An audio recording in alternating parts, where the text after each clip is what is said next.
Hey, sir, welcome to cerita horor.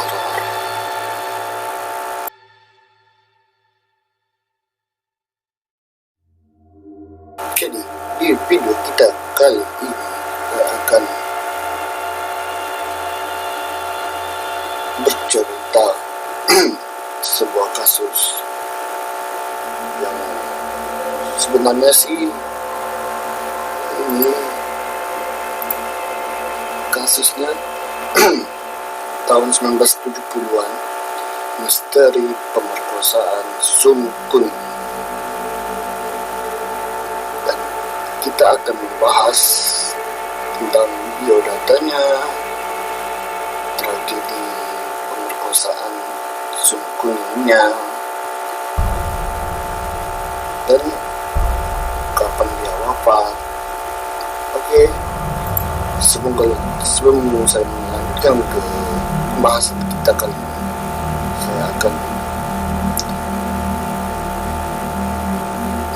saya akan minta kepada kalian saya meminta kepada kalian semua untuk klik tombol subscribe di sini. Jika sudah klik subscribe, klik lonceng. Jika sudah, klik share-nya agar teman-teman kalian tahu kalau saya upload video-video terbaru. Oke, lanjut aja ke video. Sumarijam adalah nama asli dari Sung Kuning. Ia adalah seorang gadis penjual telur dari Godean. Jadi nama asli dari Sung Kuning ini adalah Sumarijam. Dia adalah seorang gadis penjual telur yang sangat cantik, asal Jogja. Oke, lanjut ke tragedi.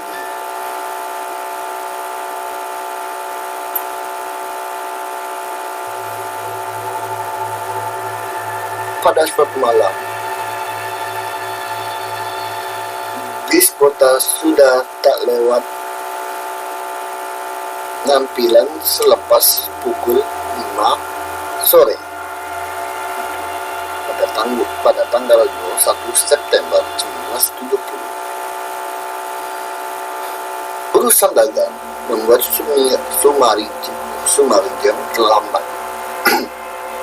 Terpaksa dia berjalan ke arah utara, lalu belok ke kanan lewat jalan Patuk menuju jalan Mupasan. Bis menuju angkutan ke Godean tak juga muncul. Pinggiran Jogja di tahun 1970 itu masih sangat-sangat sepi. Sumarijam jalan dengan merasa was-was. Di hari menjelang gelap,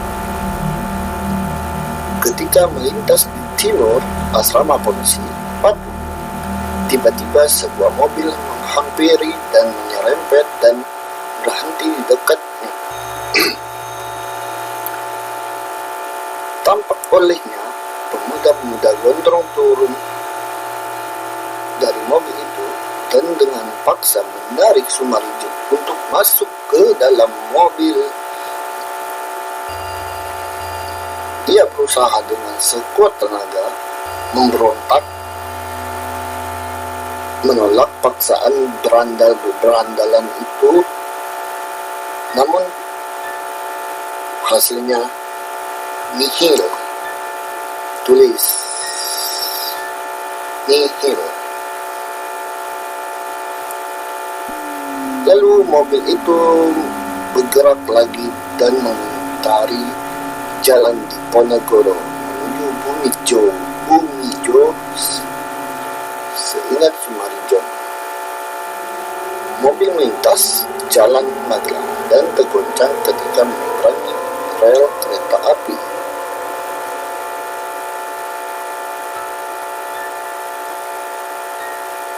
Yang kini, rel kereta api itu sudah tidak ada lagi. Di dalam mobil, bahkan ada yang mengancam dengan menempel pisau belati di lehernya. Setelah Sumarijem dibius dan nyaris tak sadarkan diri, apa yang lama diingatnya adalah kain panjangnya disingkap sampai pada pusat. Dan terdengarlah pemuda-pemuda itu ramai menyanyi mengiringi rasa sakit Sumarijem. Ini sudah Sumarijem sudah ditit pada itulah sebagai dimasukin benda keras. Ternyata Sumarijem ini atau Sungkunan ini diperlakukan sangat sadis ya. Rasa sakit dan rasa nyeri luar biasa terasa pada alat tit Sumarijem sampai 3 kali. Tak hanya diperkosa, ramai-ramai uang 4.650 hasil dagang telurnya disikat pemuda-pemuda tadi. Ya biasalah kalau pemuda-pemuda begituan paling untuk foya-foya.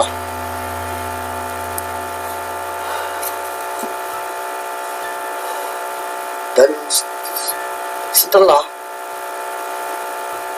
Sumarijem ini ditip nanti bisa terang.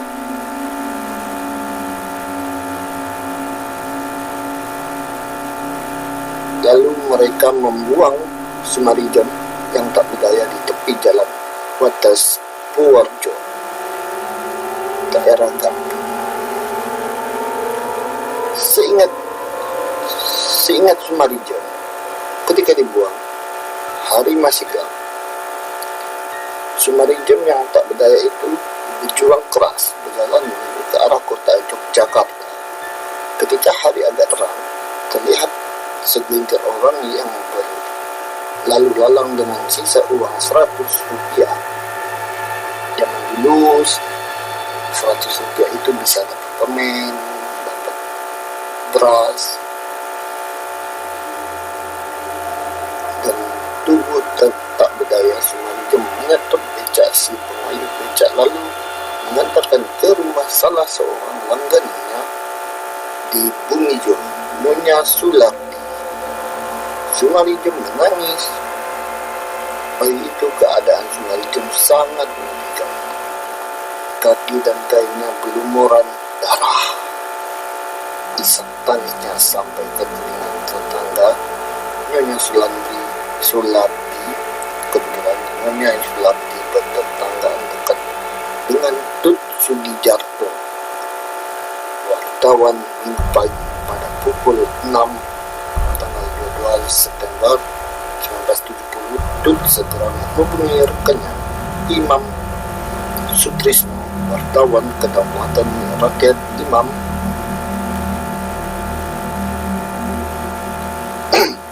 segera melaporkan ke unit polisi militer Denpom. Begitu anggota PM datang dan menyaksikan berita Sumarijem, tak menunggu lama, mereka membawa ke rumah sakit Bethesda. Susah banget sih nyebutnya. Ketika dibawa ke rumah sakit, karena melewati jalan Patuk Sumarijem menunjukkan tempatnya diculik. Para pemuda gondrong malam selalu belum Jadi Sumarijam ini menunjukkan tempat atau lokasi di mana dia diculik sama pemuda-pemuda gondrong. Lalu gegerlah apa yang menimpa Sumarijam. Orang kemudian mengenalnya sebagai Sung Kuning. Koran-koran di Yogyakarta,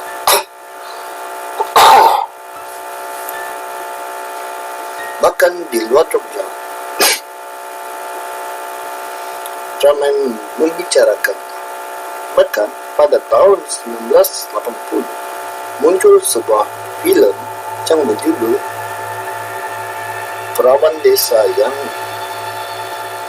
ternyata kisah Sung Kuning ini dijadikan film oleh sutradara yang bernama Frank Rory Pade. Si perawan desa yang jadi korban itu dinamakan Sumira. Dalam film itu dikisahkan nasibnya 11-12 dengan Sung Kuning, korban pemerkosaan sekaligus korban ketidakadilan. Apa yang menimpa Sumarijam yang saat itu baru 17 tahun? Rupanya bukan pertama kali terjadi di awal Orde Baru berkuasa. 3 bulan sebelumnya, seorang guru muda di Stella Gas, biasa disebut dengan inisial Gadis N, juga jadi korban pemerkosaan pada tanggal 26 Juni 1970. Apa yang menimpa Gadis N tersebut? Apa yang menimpa Gadis N dan Sumarijam pun jadi kegelisahan masyarakat, terutama sang yang punya anak gadis. Mereka takut anak gadis mereka dimangsa. Sumarijam dan Gadis N itu juga dianggap korban ketidakadilan. Janda Ki Hajar Dewantara bahkan ikut gelisah. Dia bertanya, kenapa penculik gadis N lama tidak tertangkap? Dan dugaan-dugaan timbul bahwa pelaku peristiwa Sung Kuning ini tidaklah lain daripada penculik gadis N itu tersebut. Jadi yang pemuda-pemuda yang perkosa Sung Kuning ini dulunya adalah yang memperkosa gadis N tersebut.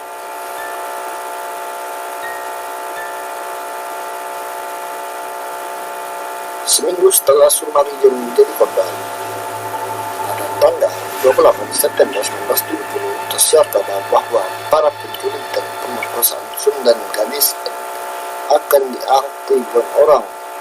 Tanggal 28 September 1970 yang penculik dan pemerkosaan gadis ini ditangkap dan diarak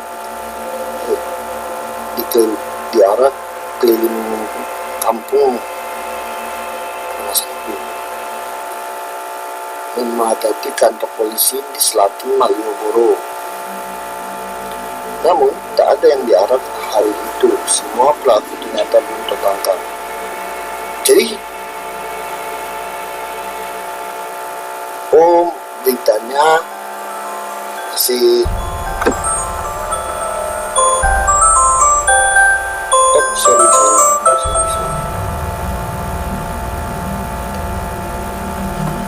Lanjut.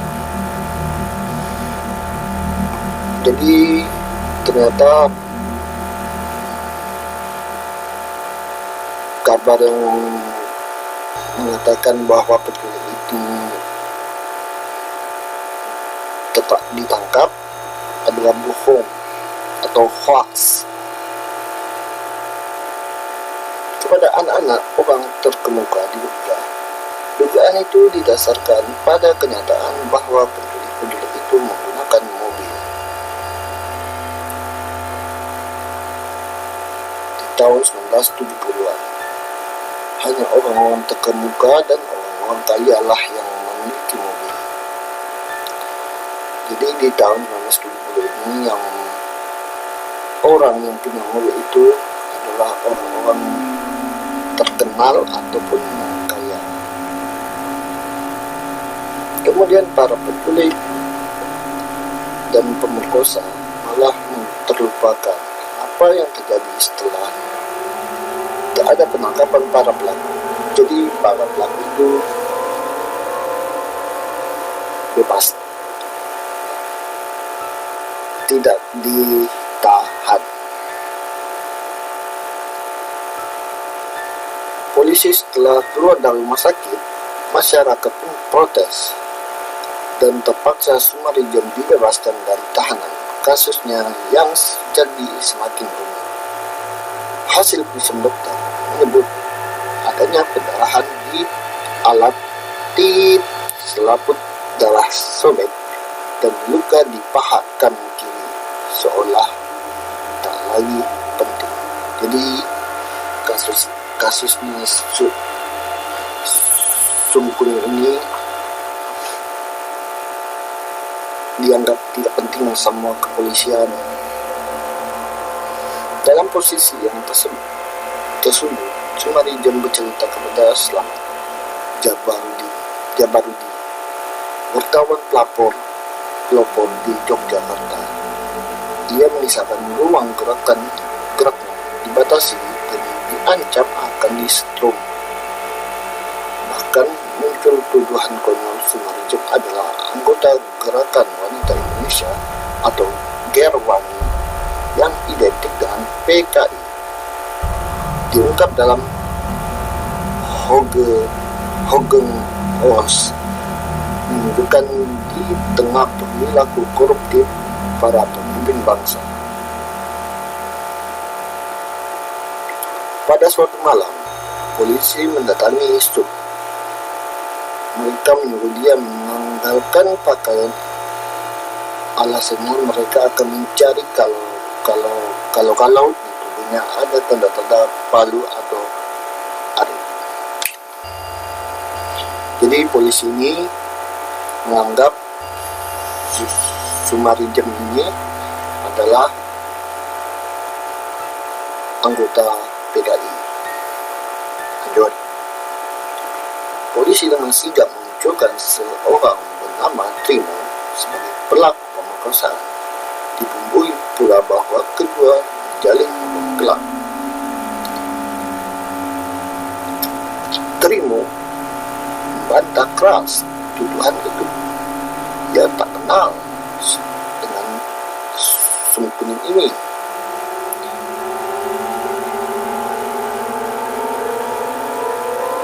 Orang ini adalah maklar mobil yang ditangkap polisi setelah Sumarijem melapor.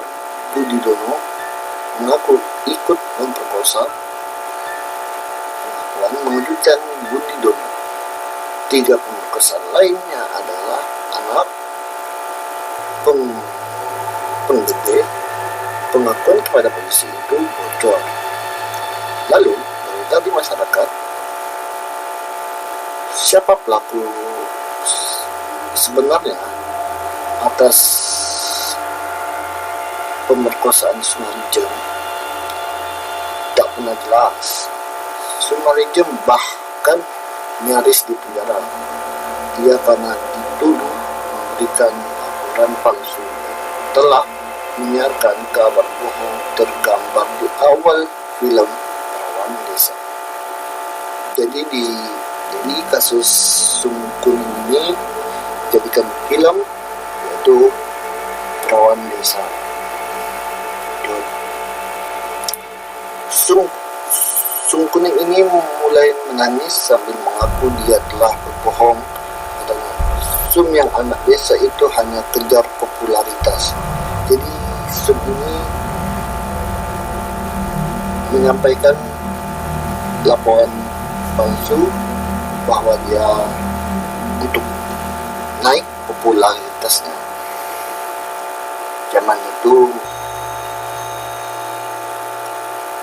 belum ada yang namanya YouTube, belum ada yang namanya kamera, belum ada yang namanya viral. Namun lebih banyak masyarakat yang gelisah, juga tidak percaya sumber bohong atas apa yang dialami. Semula jaksa menuntut Sumarijom atas tuduhan memberikan keterangan palsu dengan sanksi 3 bulan penjara. Tuntutan itu ditolak Hakim Nyonya Lamiza Mulzarto karena Sumarijom tidak terbukti memberikan keterangan palsu. Sumarijom dibebaskan dari tuduhan. Ketika kasus Sumkun ini terjadi, Kepala Kepolisian Republik Indonesia atau Kapolri dijabat Hogen Imam Santoso. Hogen berusaha dengan serius membongkar kasus ini pada tahun 1971 pada bulan Januari. Dia bahkan membuat tim khusus yang dinamai Tim Pemeriksa Sumkun.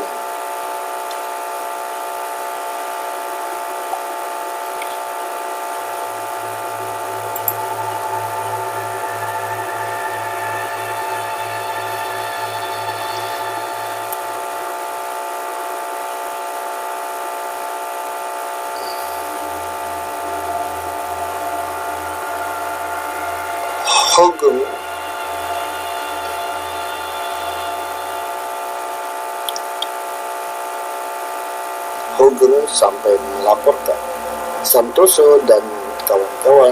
Hogen sampai melaporkan perkembangan pengungkapan kasus Sumkun ini kepada Soeharto. Zaman Presiden Pak Soeharto, alih-alih memberikan dukungan, Soeharto malah meminta kasus ini tidak diambil alih oleh tim pemeriksa pusat.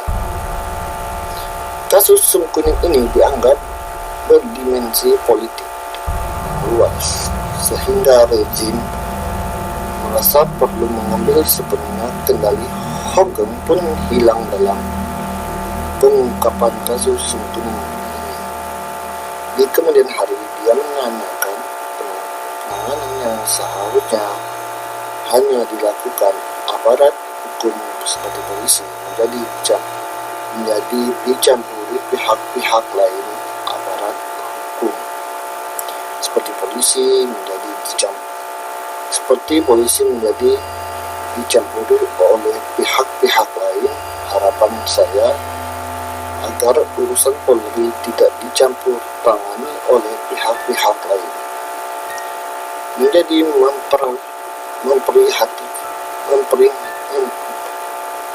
memprihatinkan, katanya Hogen. Ada polisi idaman dan kenyataan.